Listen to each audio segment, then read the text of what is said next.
शीतला माता की पूजा का पर्व हर साल चैत्र महीने की कृष्णा पक्ष की अष्टमी तिथि पर मनाया जाता है। इस दिन शीतला माता की पूजा का विधान है। शीतला माता को आरोग्य की देवी माना जाता है। इनको ठंडा यानी शीतला भोजन अत्यंत प्रिय है। यही कारण है कि माता का भोग एक दिन पहले यानी सप्तमी तिथि को तैयार कर लिया जाता है।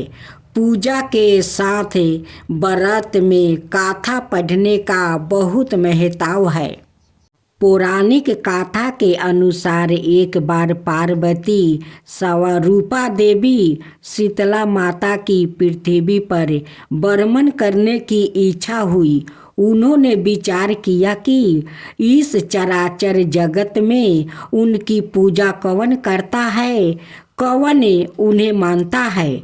शीतला माता बुढ़िया का रूप धारण कर धरती पर राजस्थान के डूंगरी गांव पहुंची और देखा कि आसपास उनका कोई मंदिर नहीं है और ना ही कोई उनकी पूजा करता है। माता शीतला गांव की गलियों में घूम रही थी कि तभी एक मकान के ऊपर से किसी ने चावल का उबला पानी नीचे फेंका।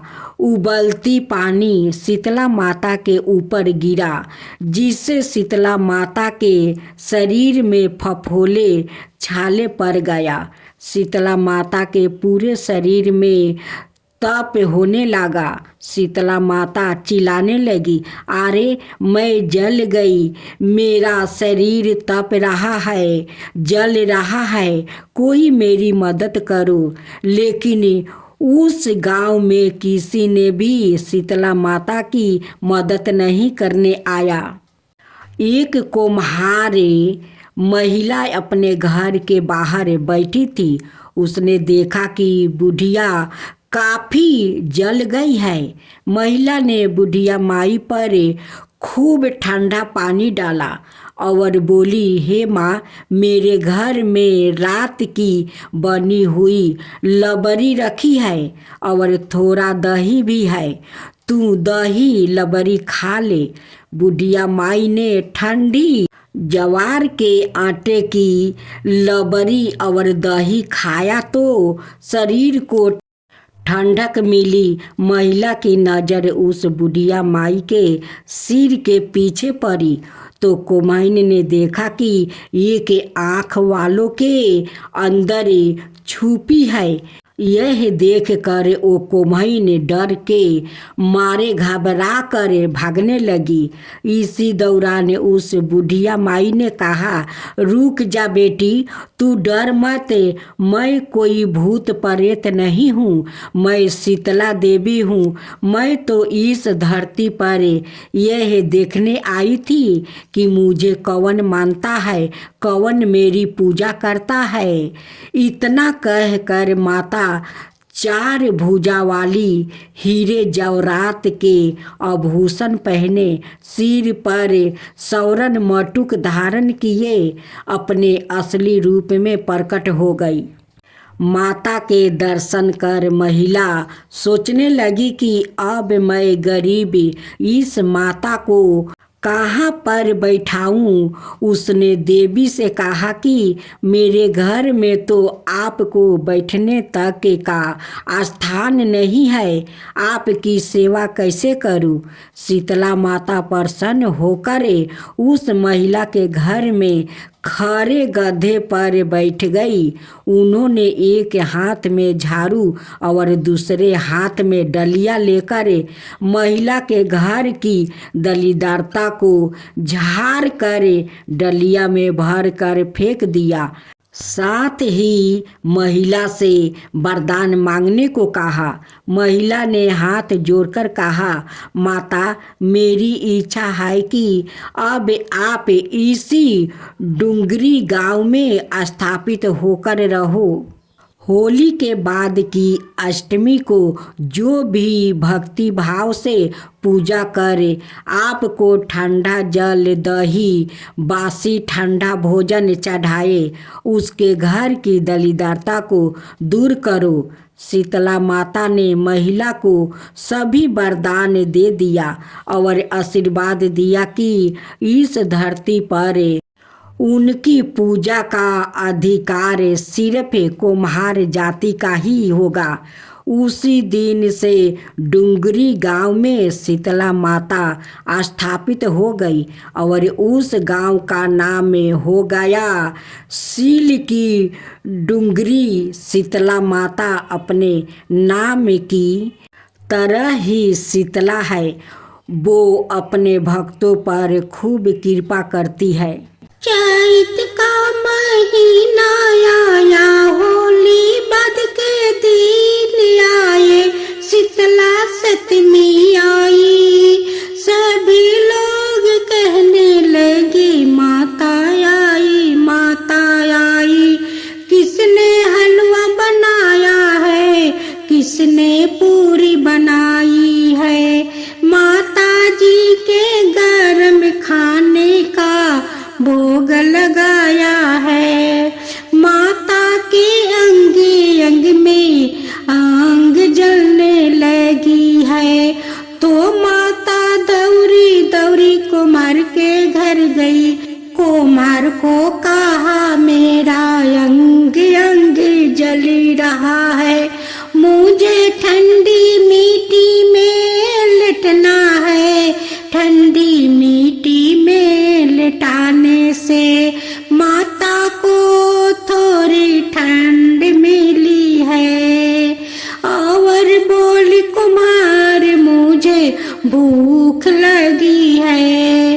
कुम्हार बिरट की ठंडी रोटी माता को खाने को दिया, इसमें माता ठंडी हुई और कुम्हार पर प्रसन्न हुई।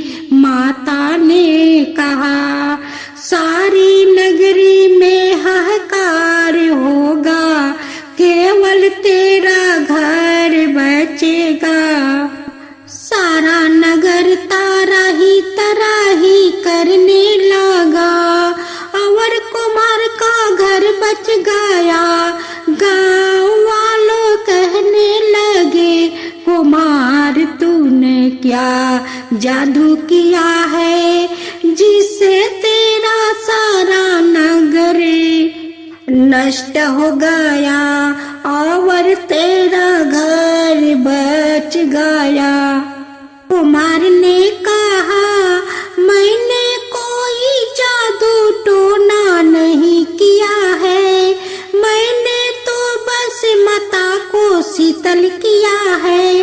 तुम सब लोगों ने गरम भोजन करवाया है, तो माता का अंग अंग में फफोला हो गया है। इसी कारण माता को कोप हुआ है और नगर में तराही मच गई है।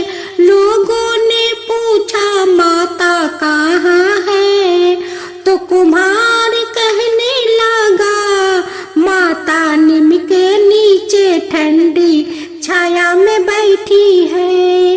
गांव वालों माता के पास गया और मिनती करने लगे, तो माता बोली तुम सभी ने मुझे घर में भोजन करवाया है, जिससे मेरे जीभ पर छाला हो गया है। कुम्हार ने मुझे ठंडा भोजन करवाया है, जिसे मुझे ठंड मिली है। इसी कारण सारा नगर नष्ट हो गया है और कुम्हार का घर मेरी कृपा से महल बन गया है। लोगों ने पूछा माता अभी हम क्या करें, तो माता बोली 7 दिन बाद शीतला सप्तमी आती है।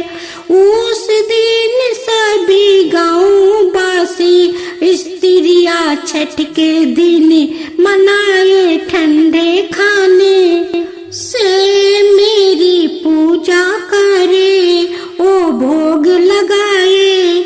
12 महीने बाद वापस शीतला सप्तमी आई। राजा ने सारे नगर में ढिढोरा पिटवा दिया कि होली के बाद 7 दिन तक सब माता का अगता रखे, यानी कोई सिर ना धोए, सिलना कुटना पिसना नहीं करे। लोगों ने जैसा कहा वैसा ही किया। माता प्रसन्न हुई, सारे नगर में आनंद हुआ। शीतला माता जैसे सारे नगर वासियों को क्षमा किया, उन पर प्रसन्न हुई, वैसे सभी पर प्रसन्न रहना, भूल चूक माफ करना। जय शीतला माता की, जय शीतला माता की। राधे राधे भक्तजनों, अब आप सभी सुनेंगे शीतला मैया का पूरा चैत महीना में भजन। पूरा चैत महीना में शीतला माता का भजन होता है। जो लोग माता शीतला का भजन सुनते हैं तो उनकी घर में नहीं दरिद्रता आता है और नहीं कोनो बीमारी आता है, क्योंकि माँ शीतला शांत रहती है और घर का सारा दुख दरिद्रता ओखे दर्द देती है और सभी परिवार को सुख शांति से रखती है। निमिया के गछिया मैया लगावाली झूलुआ रेशम डोरी।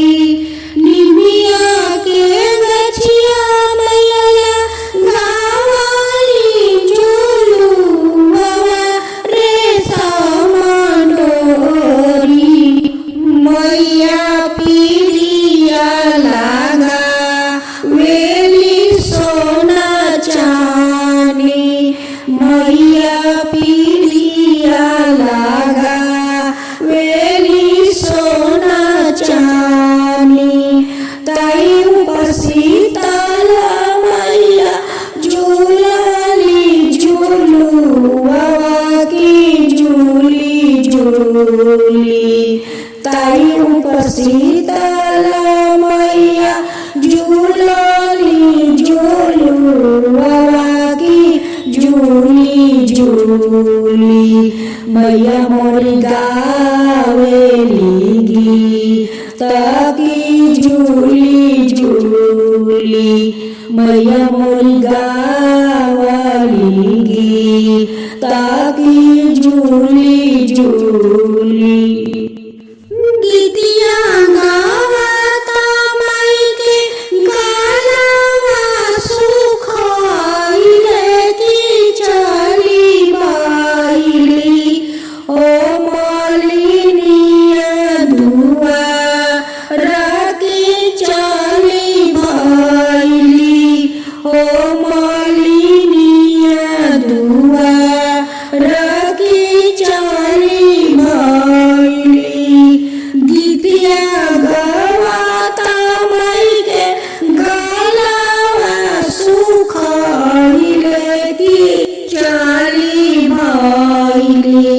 हो मालिनिया दुआरा की चली बाइली। कहाँ गइलू किया भइलू मालिन के बिटिया किया मरा के।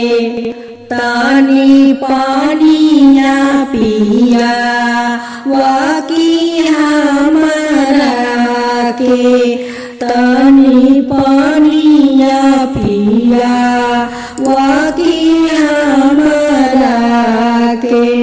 सुतला बारू मालिन की जागल बारू की हमारा के तनी पनिया पिया वाकी हमारा के सुतला बारू मालिन की जागल बारू की हमारा के तनी पानिया पिया वाकी हमारा के कैसे में पानिया पियाइए शीतला मैया मोरा गोदे बारन बाला का नादा नाकी मोरा गोदे कैसे में पानिया पियाइए शीतला मैया मोरा गोदे बारन बाला का नादा नाकी मोरा गोदे गोदी के बालक वर मालिन भूया में सुताइए की तनिए का हमके पानिया पिया ये की तनिए का गोदी के बालक वर मालिन भूया में सुताइए की तनिए का हमके पानिया पिया ये की तनिए का झूलते झूलतर मालिन लागेला पिया सिया की हमारा के तनी पानिया पिया दे तू हमारा के गीतिया गाई तर मालिन गालावा सुखाइले की हमारा के तनी पानिया पिया दे तू हमारा के गीतिया गाई तर मालिन गालावा सुखाइले की हमारा के तनी पानिया पिया दे तू हमारा के तनी पानिया पिया दे तू हमारा के तोरा के देवर मालिन सोने के पालनवा हो कि ओही पर सुतैया बाला का तोहार की ओही पर तोरा के देवर मालिन सोने के पालनवा हो कि ओही पर सुतैया बाला का तोहार की ओही पर सोन के घेरुआ वाले किया वाली मालिनिया की पिया वेला गाली शीतला मैया के पानिया पिया वेला गाली शीतला मैया के पानिया पिया वेला गाली सोन के घेरुआ वाले की आवाली मालिनिया पिया वेला गाली शीतला मैया के पानिया पिया वेला गाली शीतला मैया के पानिया पिया वेला गाली जैसे जुड़वाइल मालिन पानिया पिया के तू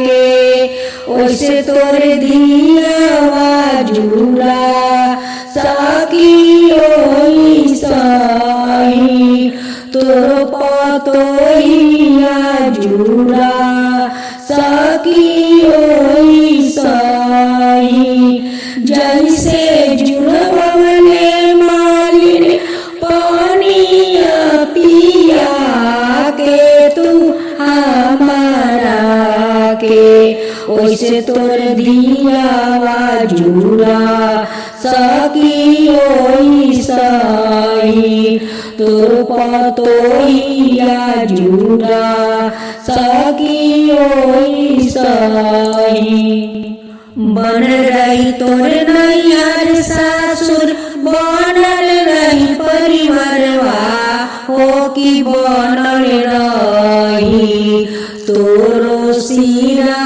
के सिंदूरवा हो कि बनल रही कुल परिवारवा बनल रही सोहागवा हो कि बनल रही तोरो सिरा के सिंदूरवा हो कि बनल रही तोरो सिरा के सिंदूरवा हो कि बनल रही।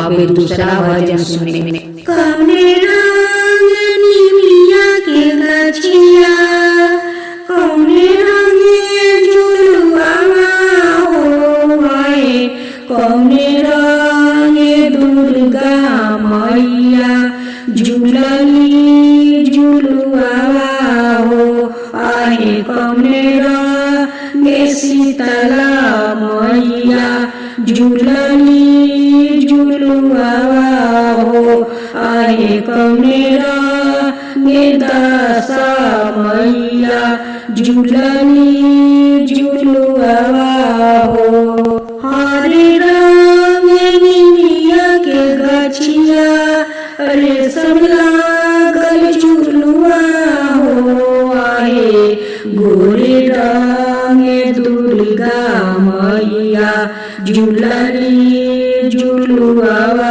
हो आए गोरे रंग शीतला मैया झुलली झुलुआ हो आए गोरे रंग दासा माता झुलली झुलुआ हो उनकर भैरो भैया उनकर भैरो भैया झुलावेला रे झुलुआ हो आए हमरो दुर्गा हो मैया आखी के पुतरिया हो आए हमरो शीतल हो मैया आखी के पुतरिया हो आए हमरो दशा हो माता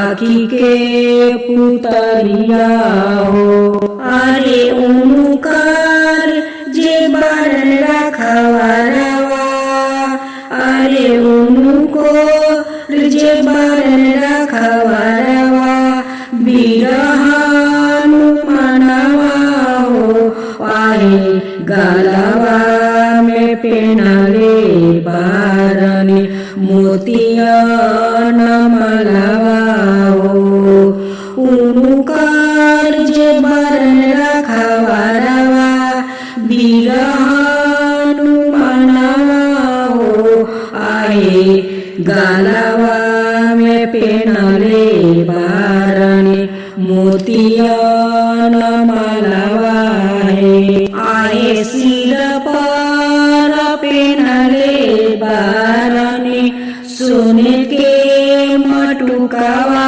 है आए हमरो दुर्गा हो मैया आखी के पुतरिया हो आए हमरो शीतला मैया आखी के पुतरिया हो आए हमरो दशा माता आखी के पुतरिया हो आहे हमारो शीतल मैया आखी के पुतरिया हो अरे उनकर जे बन रखवारवा बिरह हनुमनवा हे। अब तीसरा भजन।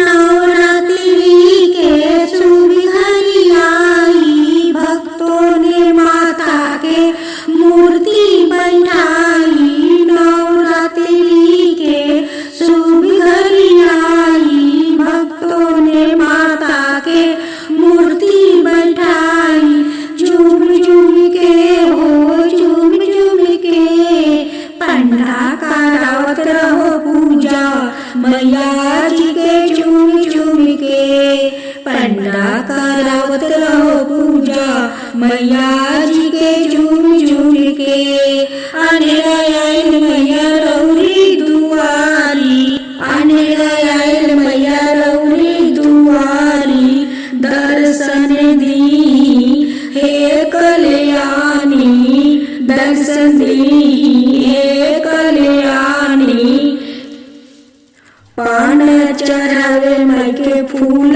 चढ़ावे पान चढ़ावे मायके फूल चढ़ावे गुलाब चढ़ावे झर झर के मैया जी के झूम झूम के पंडा करावत रहो पूजा मैया जी के झूम झूम के पंडा करावत रहो पूजा मैया जी के झूम झूम के झूम झूम के हो झूम झूम के लंगड़ा आयल मैया रौरी दुआरी दर्शन दी हे कल्याणी लंगड़ा आयल मैया रौरी दुआरी दर्शन दी हे कल्याणी लड्डू चढ़ावे माँ के पेड़ा चढ़ावे लड्डू चढ़ावे माँ के पेड़ा चढ़ावे पूरी चढ़ावे बूटे डाल के